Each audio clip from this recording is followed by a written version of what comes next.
तर जय श्रीराम मंडळी. जायचं होतं भीमाशंकरला. मग काय पंपावर टाकलं पेट्रोल. मग आता निघालो आपण भीमाशंकरला.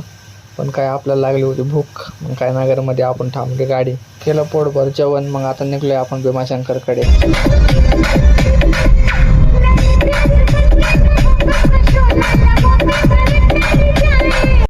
मग आलो भीमाशंकरला. पण आपली गाडी पार्किंगला लावली खाली 6 किलोमीटर. त्यांच्या गाडीत बसा म्हणली. त्यांच्या गाडीत बसायला काही जागाच नाही, फुल भरली होती गाडी. जर काय खाली उतरलो, अशी थंडी वाजत होती विचारूच नका. वरून पाऊस येत होता, दुकान तेन. मग लागलो लाईनीला आपण. तर इतकी मोठी लाईन होती.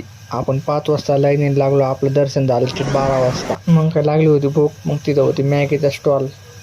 मॅगी घ्यावा म्हटलं, ते म्हणजे 50 रुपयाला एक. मग घेतल्या 2 मॅगी. पण माकडे इतके येड्याने करीत होते विचारूच नका.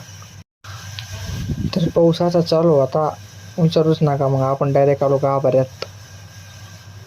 ते महाराज सगळ्यांना भस्म लावित होते. मग आपण पण लावला भस्म. आलो डायरेक्ट निवांत, घेतला दर्शन महादेवाचं.